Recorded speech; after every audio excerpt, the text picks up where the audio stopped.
Good evening and welcome to all of you to attend today's EMS webinar series on practice guidelines webinar. The title for today is Learning by Doing, Producing Cochrane Reviews for Clinical Guidelines. I am King Ho from the Academy of Medicine, and we are very privileged to have today top management from the Cochrane Collaboration, and I'm sure many of you already know about the Cochrane Collaboration, certainly have used their products in terms of the Cochrane reviews. I'd like to introduce our two distinguished speakers. First would be Dr. All right, so the main speaker would be Mr. Toby Lasserson, who is the acting editor-in-chief for the Cochrane Collaboration. He's got a background in research methods and has a more than 20-year history editing and being an editor in the Cochrane Collaboration. Most recently as his deputy editor-in-chief, and now transiting to the acting editor-in-chief. And he will be introduced by Dr. Karla Soares-Weiser, who is the acting CEO or Chief Executive Officer for the Cochrane Collaboration. Dr. Soares-Weiser has a background in mental health epidemiology and a PhD in evidence-based healthcare, and has a long history of experience in research, academia, and leadership. She is co-lead of the Evidence Synthesis International Collaborative, an initiative supported by Wellcome Trust in the UK. And she has also served for a long time in Cochrane Collaboration, most recently as the Cochrane's editor-in-chief, Toby's predecessor, as it were, and now most recently ascending to acting CEO for the Cochrane Collaboration. Dr. Karla will just speak very briefly first about the Cochrane Collaboration before turning over to Toby. And after that, as usual, we'll have the usual Q&A. Along the way, please do put questions if you might have any in the Q&A section of this Zoom call. And at the end, we will have a Q&A session, which I'll moderate. So, Dr. Karla, if you will, please. Thank you very much, and it's a real pleasure to be here with you all. I just wanted to say some words. I know, I'm very pleased to say that we have a Cochrane group in Singapore, and I know that you have activities in common. And some of you might be here speaking to us today as well. But I just wanted to make sure that, for us, it's very, very important that the work we do and the systematic reviews we produce serve a purpose. And guideline developers is a very important audience for Cochrane, because we focus on producing the evidence, and we focus on really looking at quality assurance and looking at prioritizing with our audience what are the questions that are relevant and how do we deliver that is fit for purpose. And Toby is going to speak of most of that. But we also, as an organization, we have a major focus on partnerships, on advocacy, and aiming to make sure that every decision is based on the best available evidence. So as you probably know, there has been a lot of challenge in the past couple of years for many of us that work in research, especially in evidence synthesis. Most recently, what can be considered a challenge or an opportunity is the speed development of artificial intelligence. So we all are here to work together. We all are here to do the reviews or systematic reviews that are relevant and that serve a purpose. And I think that is really the main point of Cochrane as an organization. We have groups all over the world. We have a very wide network, including in Singapore. And these groups, they all, they are the main producers of our evidence.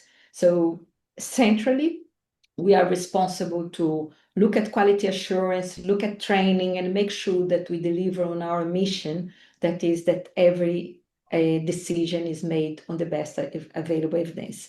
When I started this conversation with Pio, he asked me if I could present, and I told him, nowadays I'm probably very good on certain things and less good on other things. And that is why I suggested that Toby came to speak to you.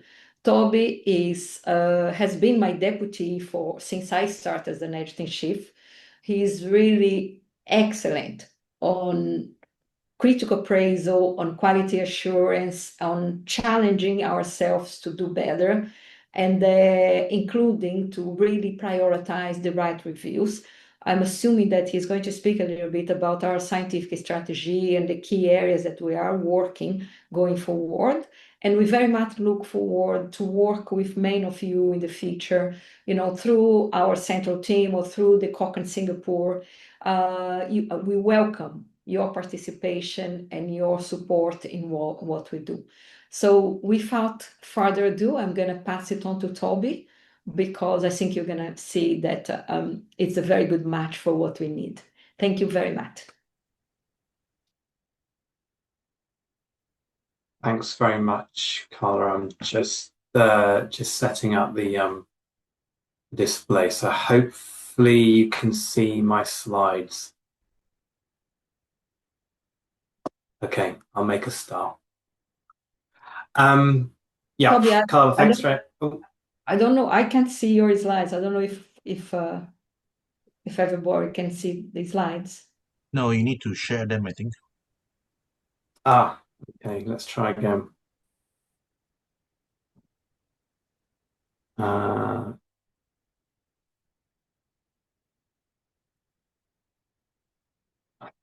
gonna go to present a view.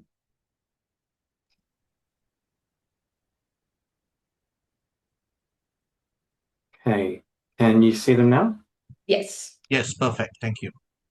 Thank you very much. Yeah.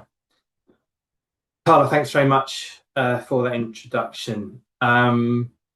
So as you know, I'm Toby Lasserson. I'm acting editor-in-chief of the Cochrane Library, and today I'm talking to you all about the process for producing Cochrane reviews for clinical guideline.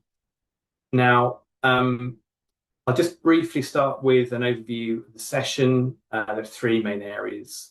Firstly, I'm going to actually go back to a principle. Karla alluded to this in her introduction about how systematic reviews help guideline development. I think it's an important place to start, because I'm going to go on to talk a bit about working with the World Health Organization on postpartum blood loss. This is a major guideline that they've done. And as Karla's also reminded me, it's one of four pillars, four research priorities, which make up Cochrane's scientific strategy. So maternal and newborn and child health is one of these research priorities, alongside infectious disease, planetary health, and multiple morbidities. So four really challenging, really important areas of health for us to focus our efforts on in the future. So there was a really strong alignment between the World Health Organization guideline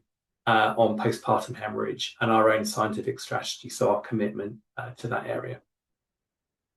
And lastly, I'm going to talk a bit about what we learned from doing this. It was a major project for us, and I think that it's given us some really important. It's taught us some really important lessons about how we do what we do and how we interact with users of our evidence as well. So going back quite a few years now, this article published in the Annals of Internal Medicine by Deborah Cook and colleagues pointed out the obvious synergies between systematic reviews and clinical guidlines. This is going back to 1997. So at least 30 or nearly 30 years ago, people were already sort of making this connection between the job of gathering evidence for systematic reviews and a similar process for clinical guideline development. And guideline development groups that will set priorities based around key aspects of prevention, treatment, and diagnosis of disease that they're intending to cover. And it's the job of systematic review teams to do what I call the heavy lifting in that. So a systematic review will have identified relevant primary research, will have appraised it, will have synthesized it. And that is a job that a lot of guideline development groups need doing. They either have to do that themselves, or they might look to systematic reviews to do that. Now, although this connection was made and publicized nearly 30 years ago, the link between systematic review and clinical guidelines wasn't always that obvious. Jumping forward just a few years, this article, I think in the WHO's own bulletin by Andy Oxman and colleagues, noted that WHO guidelines rarely included systematic reviews. And then over a period of about 10 years, the WHO decided that they wanted to change all of that. And this is the handbook from 2014, so the handbook for guideline development. And actually, fast forward those 10 years, and a cultural change had I'm very pleased to say, had happened. And starting from a base where not many guidelines were citing systematic reviews, I'm very confident to say that now it would be exceptional if they didn't use systematic reviews. And we regularly see between 60 to 90% of WHO guidelines published in any given year will be based on the findings of Cochrane systematic reviews. And that actually reflects a key recommendation that Andy and colleagues had reached, which was essentially, putting forward the idea that a guideline, taking as it did between the 1 to 2 years, and needed this relationship with systematic reviews in order to be fully evidence-based. Now, that change was helped, I think, by the development of grade methods for rating the certainty of evidence. So grade is a method that formally helps people who are doing systematic reviews not just to understand, but crucially to communicate the limitations of the evidence that they have for each outcome that they're interested in. And how confident we are in the results of different outcomes varies not by study, but by outcome. And this is a really important sort of methodological shift that happened with the wide uptake of grade. And I think one of the reasons why it's become so widely used. It takes you beyond the sort of the meta-analysis and the constituent studies. And it actually explicitly, transparently requires you to think about the impact of different limitations on your results. So the impact of biases from the studies, how they might affect the different results between them, about the availability and the amount of data. So thinking about how wide your confidence intervals are, but also how frequent the events are. So there's some statistical thinking to work through, how consistent the effect is across studies in a given analysis, and the applicability as well. All of that will vary depending on what we're measuring, how much information we have available, and the contribution of different studies to those results. So that isn't necessarily a straightforward process, but it's a really important one and a really useful one. Now, in this example, I've taken an example of the effect of buprenorphine and methadone on opioid dependence, and this was evaluated in a Cochrane review many years ago.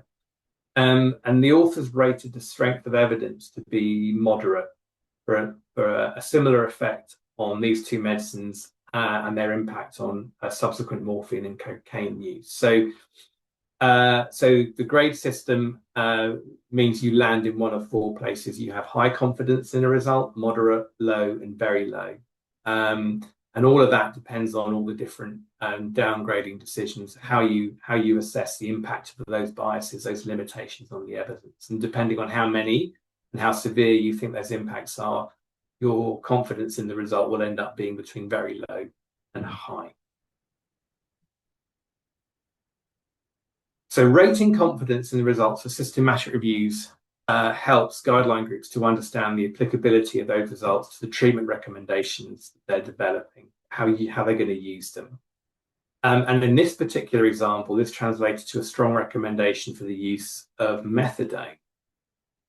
But the dilemma for many guideline groups is whether the scope of the systematic reviews available to them, so the ones that have already published, like many in the Cochrane Library, but also outside, it's the relationship or the sort of the alignment between the scope of the systematic reviews and the evidence they have available in them and the questions that the guideline group is asking. Now, in terms of interventions, we think often in terms of what we call PICO. So thinking about the population, the intervention, the comparison, and the outcome. They also have to try and work out how up to date these reviews are. So when was the last search done for evidence? Is anything published since then that might change the result? But also how rigorous and how well they've been done, how reliable that synthesis is, and how useful it is to that guideline group as they go through their recommendations. Now, this is where guideline groups can and should seek out opportunities to commission new work on new systematic reviews. It's an effective way to ensure alignment between the effort that will go into evidence synthesis and the questions that the guideline group have identified. But it's also really challenging. I'm here to tell you it's difficult. And I'll come to reflect more on how effective and how challenging these things are. But first, I wanted to give you a recent case study, which saw the publication of, I think, 12 Cochrane reviews in support of some updated WHO guidelines on postpartum hemorrhage. And this illustrates just why maternal and newborn health forms such an important part of Cochrane's scientific strategy. So excessive blood loss during childbirth is defined by the WHO as a loss of 500 millilitres of blood or more. Now, obstetric hemorrhage accounts for about 27% of all maternal deaths occurring worldwide each year. Now, although there is basically an even distribution of hemorrhage, this graph illustrates that the morbidity and the mortality from postpartum hemorrhage is not. This is data from 2023, and it indicates just how much there is to do before we meet the UN Sustainable Development Goal of 70 maternal deaths per 100,000 live births. So in Europe and in North America, where it's blue, you can see that comfortably below that target. Also, Singapore, I think, is also in that category as well. But in sub-Saharan Africa, in parts of South America, and also parts of Asia and Southeast Asia, the rates of maternal mortality are substantially above that Sustainable Development Goal target. And indeed, I think Nigeria and Chad, and I think South Sudan have maternal mortality rates of more than 200 deaths. So 200 deaths per 100,000 live births. So there is still some way to go to make that, to address that. So in 2012, the WHO guidelines initially came out about the prevention and treatment of postpartum hemorrhage. But WHO leadership was so concerned about the data from the maternal mortality rates that they commissioned an urgent update of treatment guidelines in 2024. And this was obviously due in response to the stagnating progress in maternal mortality and signs that there were parts of the world where it was still unacceptably high. So in concert with our contact from the guideline group, we established that one of the most important processes that guideline group had to go through was working out what questions that you need evidence for. It's never going to be just one question. You're going to identify inevitably multiple treatment or diagnostic questions. And you need to find out the state of the knowledge for those different questions before thinking about whether you go ahead with a new systematic review or an updated systematic review, whether actually there's evidence synthesis out there that's fit for purpose, that's good enough for what you need. In this particular case, the guideline group had a large number of questions.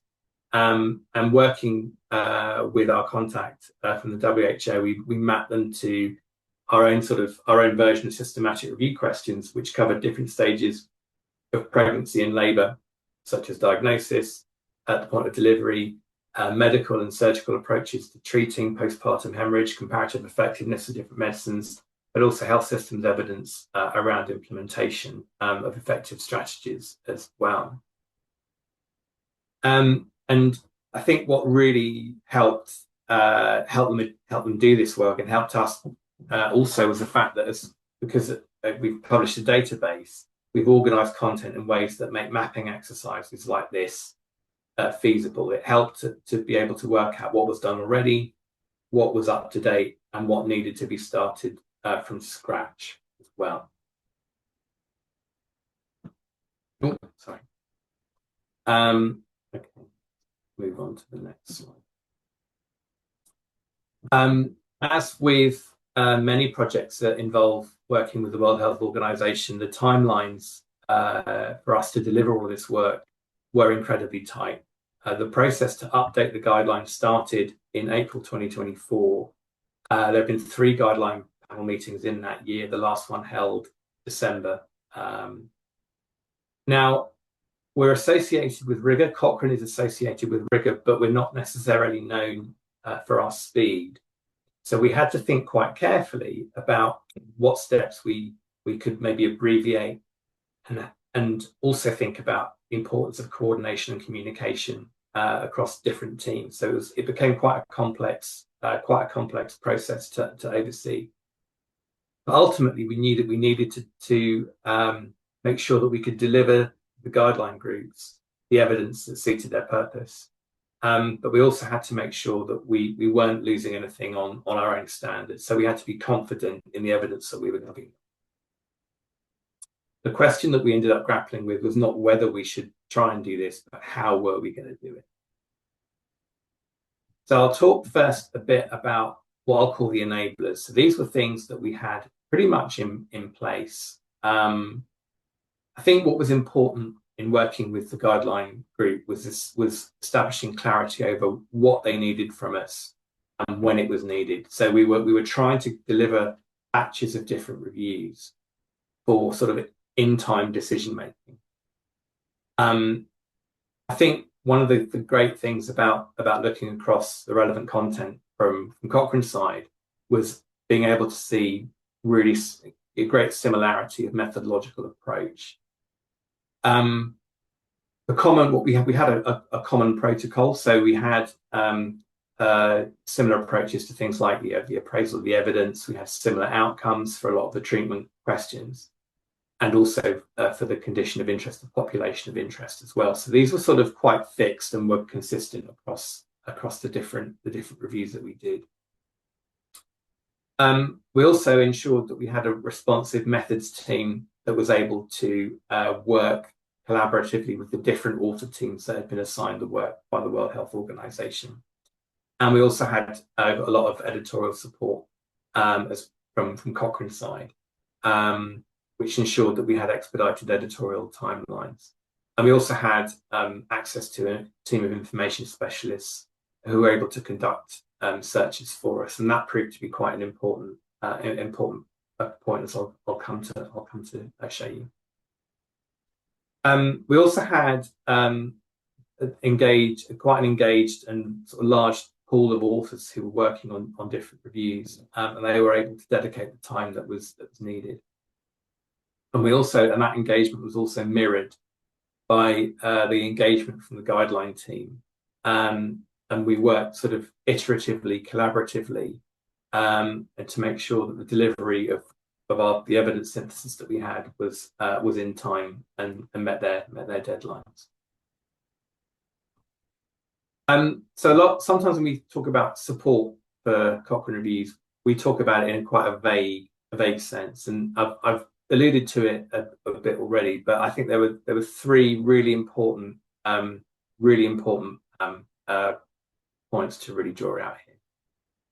Having somebody who was a contact person or a point person on our side to set deadlines, identify blockers, coordinate across contacts and the guideline group, the authors and methodologists, and also the information specialists who were running the searches was really important. It proved to be quite challenging, but actually having somebody in place who could essentially oversee this great project was especially valuable. We set up dedicated workshops for teams who were assessing bias. So some of the questions that they were grappling with were addressed by randomized controlled trials. Some were addressed by non-randomized studies, and some were diagnostic test accuracy studies as well. And different study designs usually come with different bias assessment tools, varying degrees of complexity. So having a methods team that was able to walk people through that process was really valuable. And also, I think it helped with sort of the fit between the synthesis process and the grade process as well. So ensuring that people had the right kind of tools, the right outputs to enable them to undertake assessing the certainty of the evidence with real reliability, transparency, was really important as well. And lastly, we had to set up an expedited editorial process. So we had to find the space within our central editorial team to make sure that we could quickly quality assure the results and the grade tables for the guideline process, and actually treat that as a separate, distinct process from the overall editorial and peer review process, which we still needed to expedite. But it meant that we could deliver something earlier for the guideline meetings, which proved to be pivotal. Now we're hoping to make this experience a more common one. So a dedicated editorial fast track for reviews commissioned by guideline producing organisations. But we're doing it to recover costs. So we can't really do this for free. So we are looking at different models which might enable us to cover some of the costs of doing it.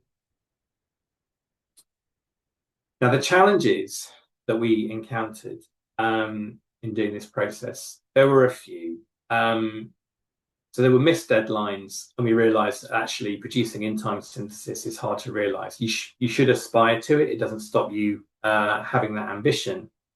But author teams can often find it difficult to make that happen. Having a standard process in place has been sort of the sine qua non for Cochrane, our very essence, for a number of years. But actually trying to replace that standard process for these reviews with something that was a bit quicker, was expedited. It was complicated, but ultimately it was necessary. We couldn't have done what we did without rethinking things. Now, I mentioned the importance of the information specialist, and I think there were at least two trials, two really large landmark studies that published after the completion and submission of two of the reviews that we actually ended up producing. And ideally, you need flexibility and patience to incorporate the necessary data. And also, ideally, you kind of have a sense of when these studies are likely to come out. But it showed that even when you feel you're on top of the evidence that's out there, there's always going to be something that happens that's a bit unexpected. And in this case, it was a publication of trial data that actually had quite a big impact on two of the reviews. Another challenge I think that we found was there were differences in perspectives on the nature of the evidence between the authors, guideline group, and also Cochrane editors as well. I'm just going to say a little bit more about that example because I think it's a really important sort of pause point in this whole process, and it illustrates that even when you design something and you have an ideal process for it, you're dealing with researchers, you're dealing with people who very reasonably will come to different opinions about what's in front of them. So in this case, it was a review about tranexamic acid which I think is a fibrinolytic agent, so it helps to stop bleeding, and it's used in a range of different critical illness and injuries. And in this case, it was about the measurement of blood loss in a review that was looking at cesarean section, so postpartum, to prevent postpartum hemorrhage in women who were giving birth by cesarean section. It was a pivotal review, question for the guideline group, partly because tranexamic is cheap, but also because it doesn't require refrigeration. And that potentially is really very valuable in regions of the world where we're seeing that maternal deaths from postpartum hemorrhage are at their highest. Now, in this analysis, you can see that for the outcome of the blood loss, this is actually of 1,000 millilitres, so actually really severe postpartum hemorrhage. So you can see that there are 4 studies that have contributed data to this outcome. There were 2 really large multi-centre trials that were part of this analysis, and 2 smaller ones as well. Now, what you can't see is anything about how blood loss was being measured across these different studies. And the data reflect the visual estimation, so the combination of subjective weights of surgical equipment. And there are different ways of estimating blood loss. So visual estimation is quite subjective. Things like weighing drapes is a bit, it's a harder measurement of blood loss. But ultimately, that sort of richness of information isn't visible to you when you're just looking at a forest plot. And this led to us sort of having to flag this back to the guideline group. And after a meeting that was convened between editorial staff in Cochrane, the authors of the review, the guideline group representatives, we agreed on a way to present the data that preserved the guideline group's own consensus and enabled them to reach a recommendation, but also respected the author's own well-argued concerns about how the outcome was measured and why that was particularly important with tranexamic acid. Through that process, we discovered that the authors had looked into this, and they pointed out that tranexamic acid has effects on renal function and could give false signals of benefit on indirect measures of blood loss, which is what we call the red cell count, the hematocrit or hemoglobin count. So presenting the data separately for the estimated for these different ways of measuring blood loss ended up with them demonstrating there was not much of an effect when you use gravimetric or provider estimated blood loss. But there was a potential signal of benefit when you use the indirect method, which is the blood loss, or the red cell count. So there's some evidence of a reduction in blood loss. And what you can see in the summary of findings table are those 2 different outcomes. They've got 2 different strengths of evidence, 2 grades of certainty of evidence. And we await to see how the guidelines reflect the findings of these different analyses. So we haven't resolved it for the guideline, but we felt we could deal with that in the review in a way that enabled the guideline panel to take their discussions forward. So within 12 months, from start to finish, that review and many others that were commissioned have now published on the Cochrane Library. This is a huge amount of work, and our colleagues at the World Health Organization are sharing their experience with others about this process as well. Now, I'm going to just briefly take you through some of the learning points. And before we sort of scale this up, it's important to take stock and think about what we would do differently next time. So setting research questions rarely resolves quickly, and it can be fluid. It will often take more than one round of discussion, and you need to allow time and space early in the process to settle those key elements. What are the populations of interest? What are the outcomes that you're interested in? What are the comparisons that you're measuring the interventions against? And crucially, which outcomes as well?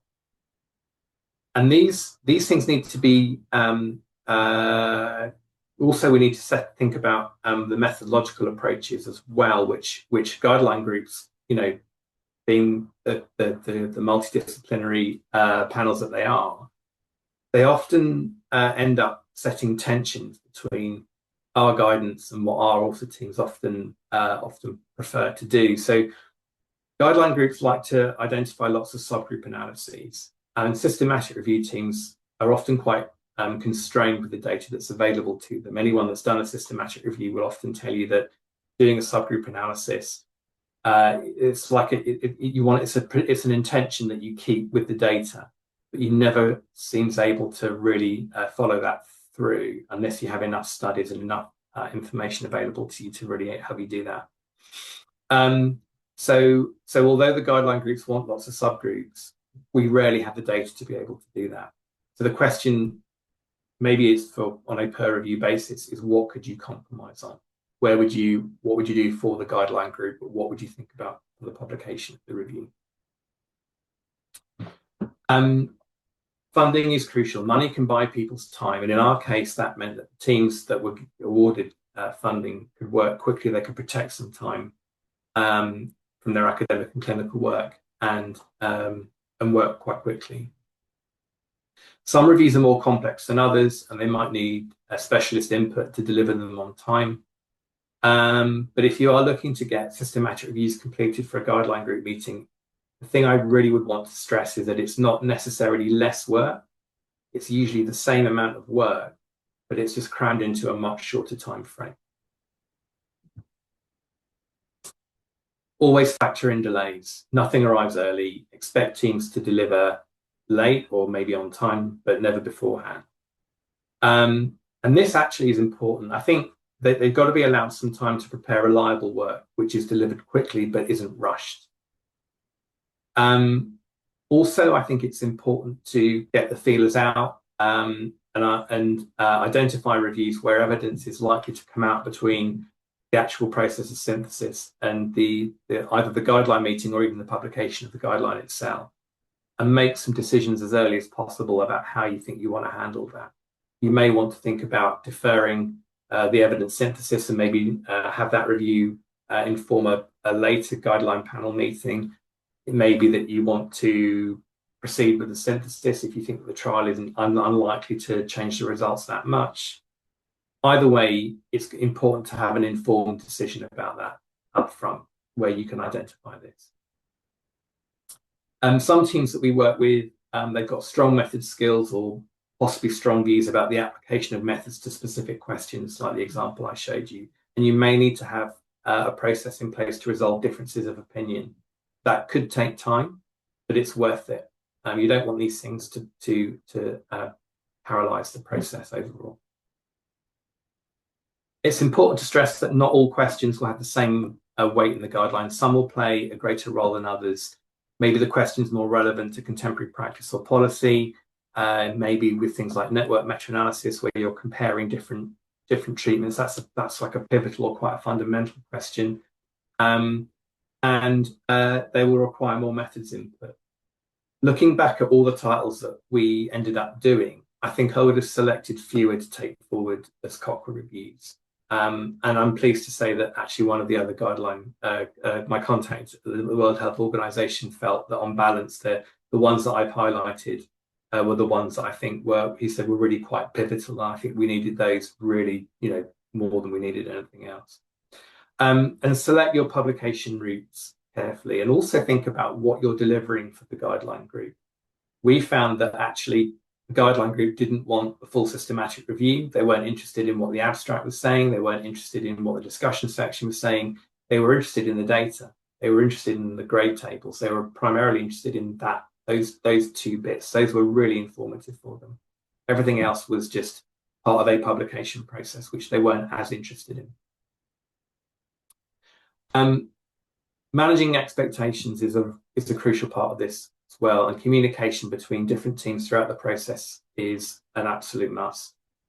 This will keep that journey as smooth, predictable, and as navigable as possible.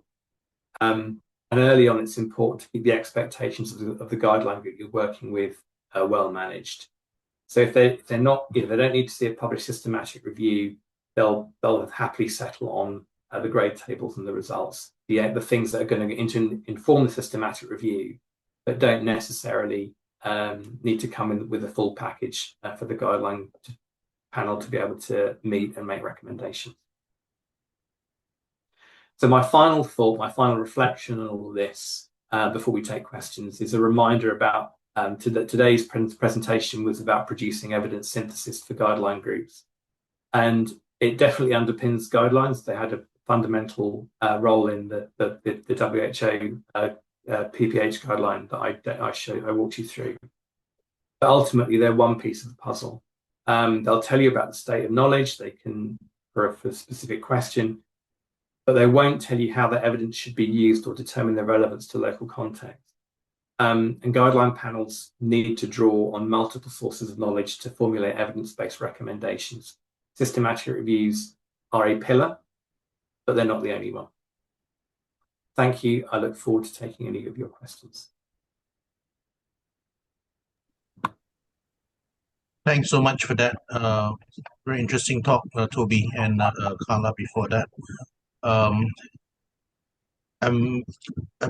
You've given us a lot of content to think about here. So, beyond just Cochrane's long-standing activity in developing clinical practice, in developing systematic reviews and systematic review methodologies, actually the practical experience of them turning them into evidence for clinical practice guidelines, and the case study that you cited, a very practical one in WHO. I think it's showing especially the logistical and the practical operational issues and difficulties with having to handle the timelines and so on. So I mean, with that thought in mind, maybe I can start out the questions. And here I'd like to invite the audience, of course, to put your questions into the Q&A section, or if you prefer to speak, you can put your hand up and then you can ask a question live.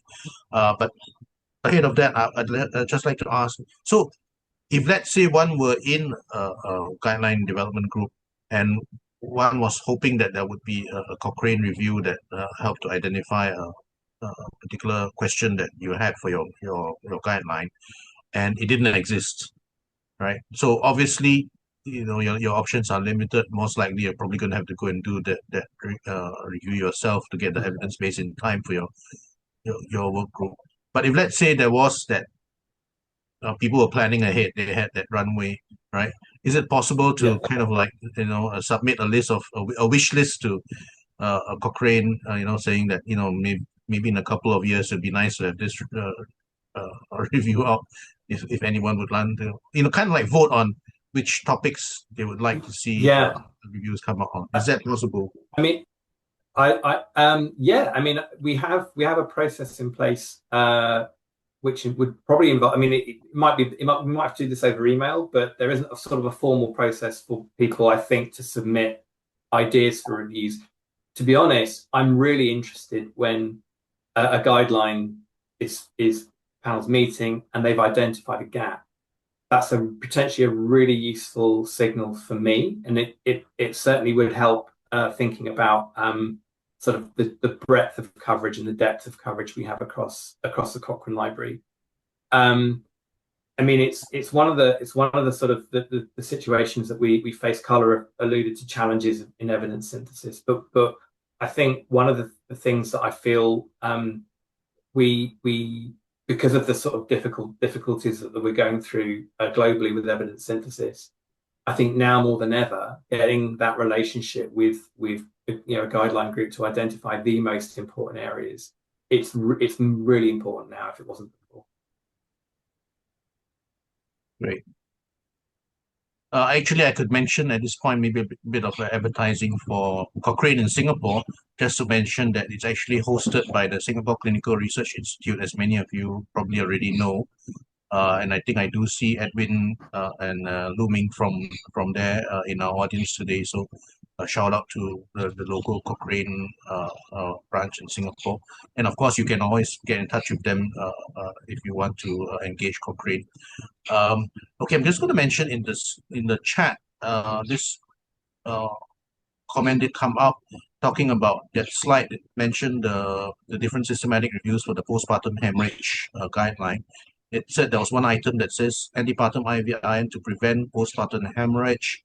It's clarifying, did they mean postpartum hemorrhage or did they actually mean preventing postpartum anemia? Because it's hard to see how putting in iron would prevent the hemorrhage because it's not really attacking the cause of hemorrhage. You'd have to read the review to find out. That would be my advice. Okay, so that's an advertisement, inducement for you to go and follow that up. I mean, it's interesting because I think it was kind of one of the areas. I think that was the prevention. Question, and maybe the evidence aligns with that view. Okay, great. In the Q&A, this question: understand funding is crucial. Securing one takes time. That means funding for the guideline. Does it mean that Cochrane will probably not entertain unfunded systematic reviews or meta-analyses? Well, I think we would publish a review that was done well, right? And whilst we like to see reviews funded because we produce reviews and we recognize just how important and often how complex that task is. We've also published many reviews that haven't been funded as well. The thing the caution I always have in advising people who haven't got dedicated funding is that the job can take a while, and you might have to think about in different ways to streamline the process to make it as sort of manageable as possible. And there are lots of different ways that we can think about that. There's a lot of interest in AI, artificial intelligence. There's a lot of interest in maybe thinking about doing smaller reviews, so reviews in with fewer outcomes and maybe fewer comparisons. So I think there are sort of ways in which we can think about getting a review done quite quickly and quite well. And I think there are ways to do it, but funding is a really big enabler.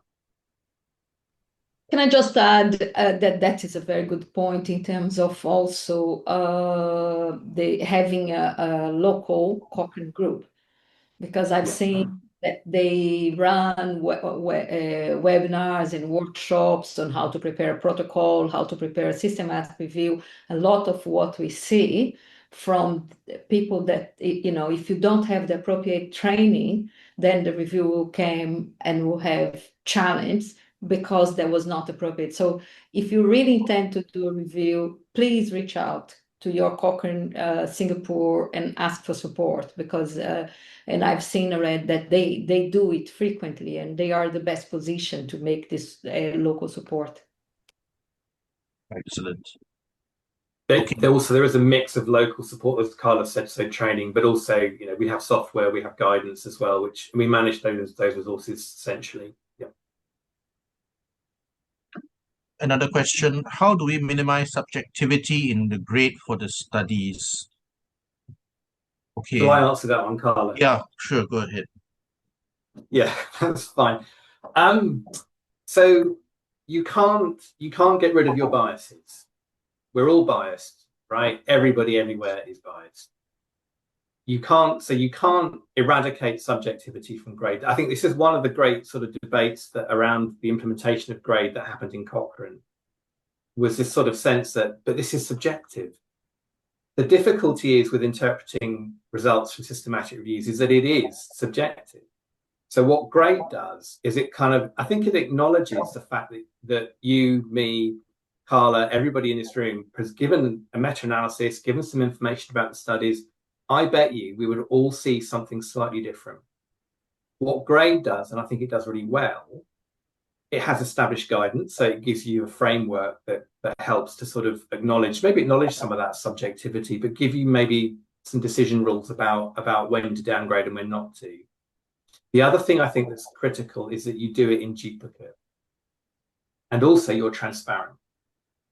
And actually, those two things, probably more than anything else I've described, are really good at keeping you as honest as possible. It will never take your bias away. It will never take that degree of subjectivity away. And maybe we shouldn't look to do that.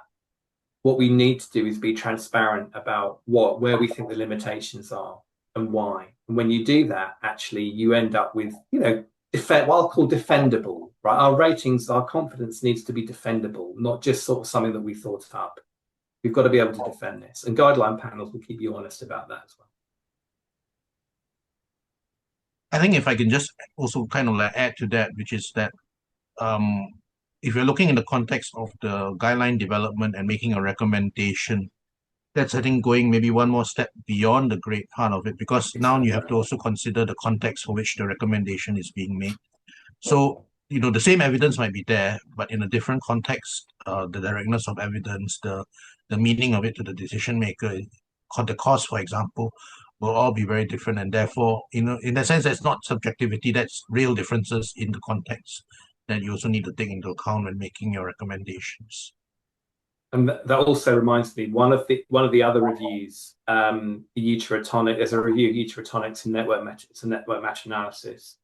And actually you could see in the review, though, I think they were sort of setting up the guideline panel to think about cold chain storage, refrigeration, because not all the medicines were sort of thermally stable outside of a fridge. And that has real implications. So although your results may show that maybe one treatment is better than the other, it's contextual factors that really determine what ends up getting used, and that can still be an evidence-based decision. Absolutely.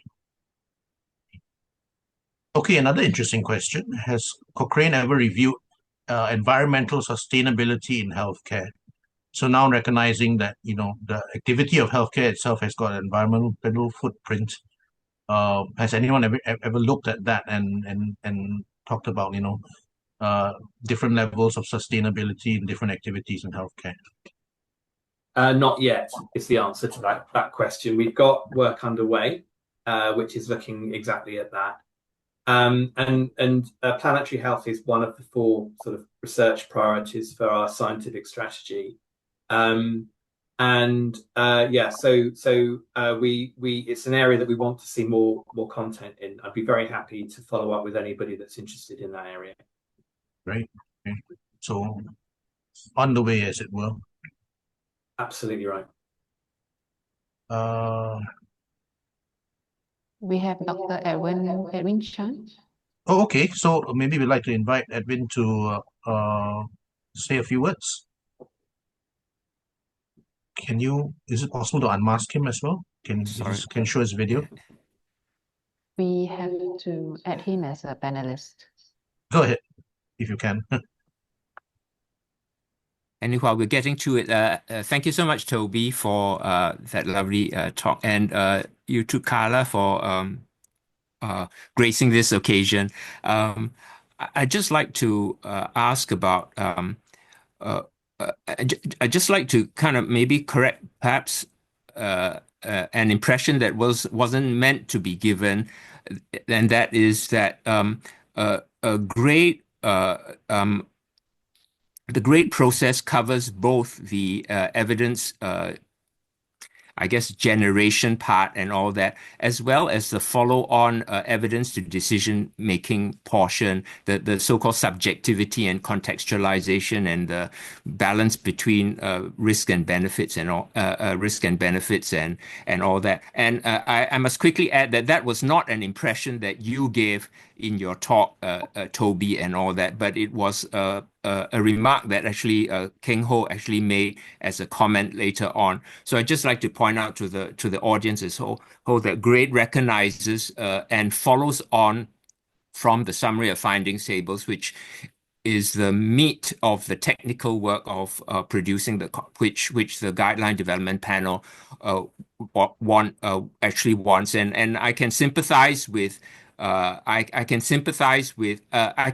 completely see it from their point of view that while the Cochrane reviewers see the systematic review as an endpoint in itself, and all that. But the guideline panelists need to take at least the evidence summaries of it and all that, and then carry on with the next phase of their responsibility, which is to come up with recommendations.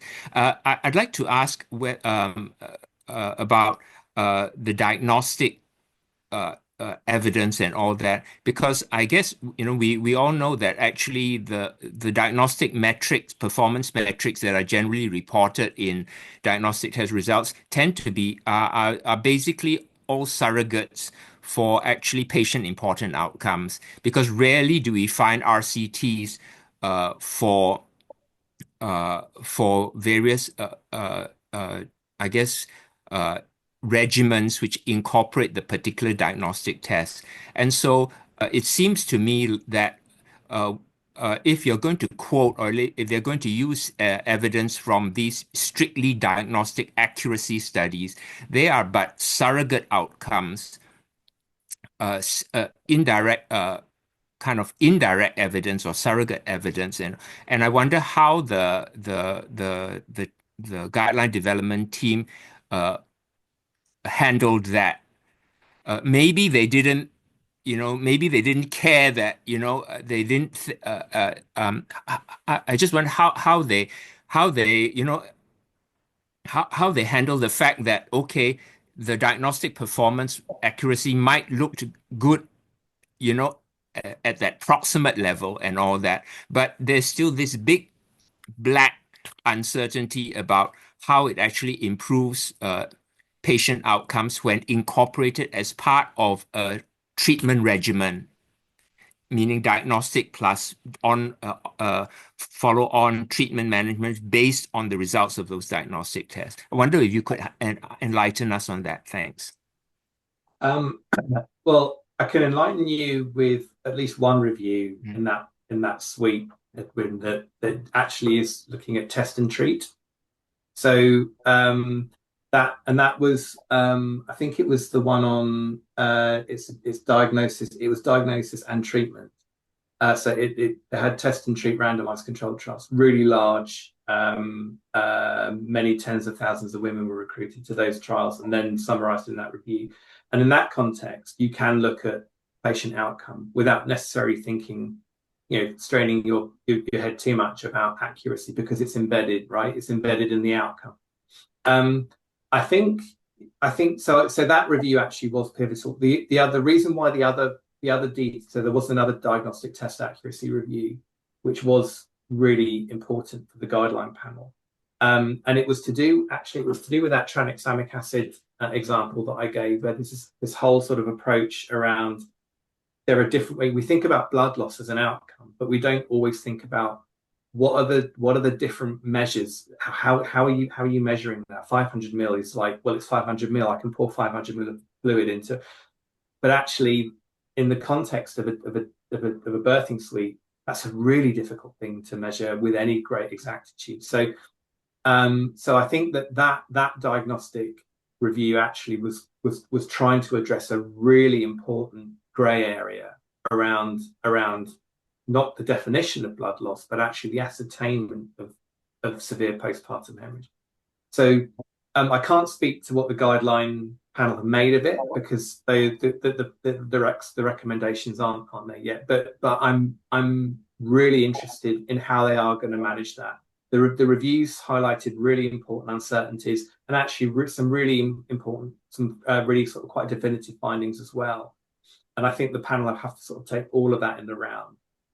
So we'll see, Edwin. But I have to fully sympathise with you about the sort of the sensitivity, specificity on the one hand, and patient outcome on the other. You would weight patient outcome a lot more, but sometimes actually it's accuracy is a really important part of the guideline process. Yeah, Edwin, thanks very much also for correcting me on that particular point about the grade. So, I mean, I don't think we are in disagreement there. It's just that I was trying to express what you had just said, and I think you said it much better than I did about the point about the grade and the lack of subjectivity there. Okay, we've got a very interesting question which I would like both Toby and Karla to address, and I see Karla's provided a useful link in the chat as well. And basically, in the question in the Q&A about the role of AI in meta-analysis of research results. In other words, AI, Cochrane activities, AI in systematic reviewing for guidelines. Can I start? I think this is a topic of another seminar, but Oh, absolutely. because there's a lot to talk about. But basically, we understand the importance of being proactive and look at ways both of identify tools that can support the process, what Toby just described about complex process, use of diverse types of studies. So we probably are in a better place with RCTs, but we really know that questions are more complex nowadays, and we really need to look at the breadth of different types of studies and designs, etc. So there are two major Wellcome Trust funded projects, and Cochrane is a partner on these projects exactly to be on the front. Cochrane as an organization, we don't have resource to be competing on these areas. So we partner and looking at ways that we establish quality control on these types of tools, because they are so main, so we use our advantage in terms of quality assurance, etc. So in the same way that we're looking at partnering with a lot of other organizations, this is the link that I put, and might be that the link can go to the audience as a whole, that is recommendations and guidance on responsible use of AI on evidence synthesis. As the discussion has come in here, a lot of this subjective still needs human on the loop.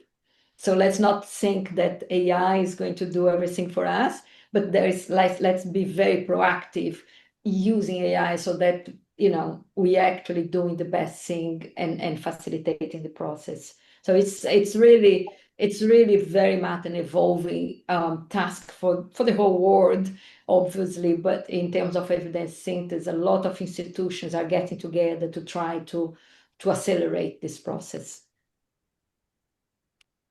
So that link that you provided seems to be to a recording of a webinar. Is that accessible to everyone, or is any special access needed to get to that? Oh, I believe it's accessible to everyone because it's on our website. But if there is any issue of access, you can just reach out to us and we'll make sure that you have the right access. Okay, great. I think there's one more question here not yet answered. How does Cochrane meta-analysis differ, or is it similar to other non-Cochrane meta-analysis or systematic reviews, I guess? Well, there's one obvious difference, which is that they're published from the Cochrane database of systematic reviews, but there are others as well, and there's a reason why. So Cochrane put forward and really took the idea of protocols for systematic reviews, the really fundamental public good, right? So having a published protocol is a really important part of systematic reviews, certainly in Cochrane. Our standards are quite high, and I think that's reflected in a lot of the guidance that we've got. Although reviews published outside the Cochrane library, it's possible that they use Cochrane standards. The fact that Cochrane reviews go through our own editorial process means they've been QA'd, and I think it's always interesting to look at some of the sort of the published meta research about the quality of Cochrane and non-Cochrane reviews. So we tend to kind of score highly on transparency, but we don't score highly on speed, as I've said. So I think what you also tend to see with non-Cochrane reviews is that they're much more narrowly focused. Now that has some advantages, that whole thing about speed. But I often think that when I'm looking at non-Cochrane reviews, it's harder to get that sense of the balance between benefit and harms, because I think the synthesis for harms actually across a lot of areas because of the focus on randomized trials. But I think the synthesis for harms and the balance between benefits and harms, it's a lot harder to weigh with non-Cochrane reviews. That's just that's a sort of a perspective. Well, I guess whichever reviews you want to refer to, always, do your own critical appraisal of the methodology as well. Absolutely right. Absolutely right. And I think just one late question, the final question that's being answered now. Wait a minute, what's happened? Has it disappeared? Sorry, because I answered. Oh, okay, right. How Cochrane's funded. Yeah. How Cochrane is funded. The question about funding. So we have a central team that do a lot of the quality assurance, but also training, advocacy, etc. And our main revenue comes from selling the Cochrane Library.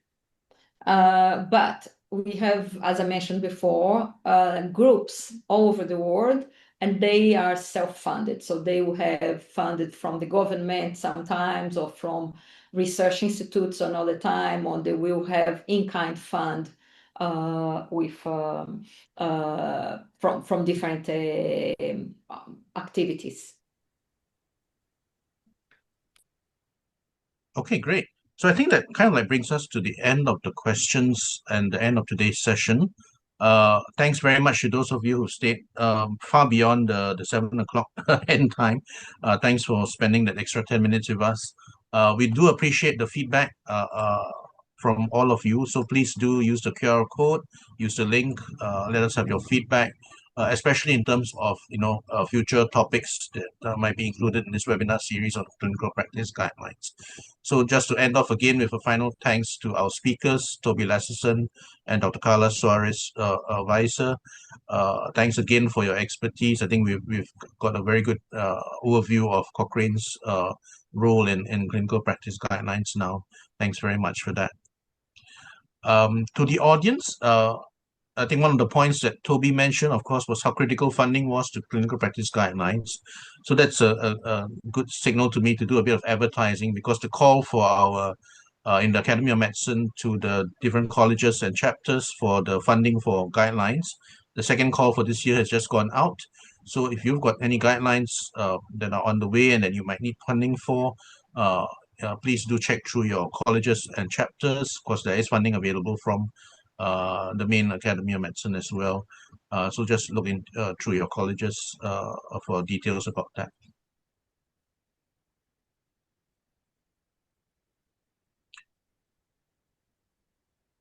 Okay, so if there's nothing else, I just call the proceedings to a close. Thanks to all. Thanks to Edwin as well for coming and his colleagues for coming to join us today. Thanks finally again to Toby and Karla.